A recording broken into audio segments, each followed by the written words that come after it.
आज 2026 हे नवीन दिनदर्शिका प्रकाशनचा कार्यक्रम हा गेले 7 वर्ष राजमाता जिजाऊ महिला मंडळ व धर्मवीर संभाजीराजे चॅरिटेबल ट्रस्टच्या माध्यमातून होत असतो आणि यावर्षी देखील तो आज पार पडला। आणि ही दिनदर्शिका अगदी जशी आपली महालक्ष्मी दिनदर्शिका असते, कालनिर्णय दिनदर्शिका असते, त्याच स्वरूपाची बनवण्याचा प्रयत्न आपण दरवर्षी करत असतो।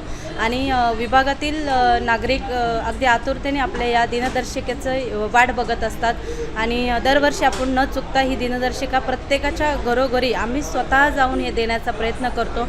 आणि आज या दिनदर्शिका प्रकाशनसाठी जे आमचे ज्येष्ठ नागरिक आहेत, आमच्या राजमाता जिजाऊ महिला मंडळाच्या भगिनी आहेत आणि आमच्या ज्येष्ठ माता भगिनी आहेत, त्यांनीसुद्धा या प्रकाशन दिनदर्शिकेला उपस्थिती दाखवली, त्याबद्दल मी त्यांचे मनापासून आभार व्यक्त करते। आणि विभागातील सर्व नागरिकांना ही दिनदर्शिका अगदी घरपोच मिळेल हे सुद्धा मी आपल्या माध्यमातून सांगू इच्छिते। दरवर्षीप्रमाणे सलग आता 7व्या वर्षी या सेऊळस करावेनगर विभागामध्ये दिनदर्शिका 2026 याचं प्रकाशन झालेलं आहे।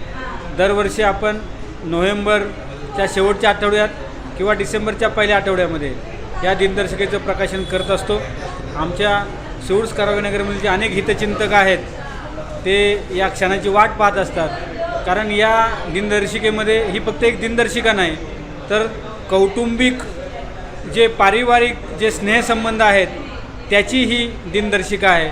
कारण ह्या कॅलेंडरमध्ये आपण विभागातील जे आमचे ज्येष्ठ श्रेष्ठ महिला भगिनी त्यांचे जास्तीत जास्त जे वाढदिवस आहे ते याच्यामध्ये घेण्याचा प्रयत्न केलेला आहे। त्याच्यामध्ये अनेक गावाच्या म्हणजे सातारा, सांगली, पुणे, उत्तर महाराष्ट्र, पश्चिम महाराष्ट्र, आमचा विदर्भ, मराठवाडा येथील पारंपरिक गावामधले जे सण आहेत, ज्या यात्रा आहेत त्या या ठिकाणी घेण्याचा प्रयत्न केलेला आहे। एकूणच काय सर्वसमावेशक असलेली ही दिनदर्शिका आहे आणि त्याची प्रकाशन हे आमच्या इथले नागरिक याची आतुरतेने वाट पाहत असतात। त्यामुळे दरवर्षी फक्त निवडणुकांचा हंगामा येतो त्यावेळेला लोक अनेक कार्यक्रम घेतात, परंतु गेली सलग 7 वर्ष निवडणुका असोत किंवा नसोत आमचा हा उपक्रम या ठिकाणी सुरू आहे।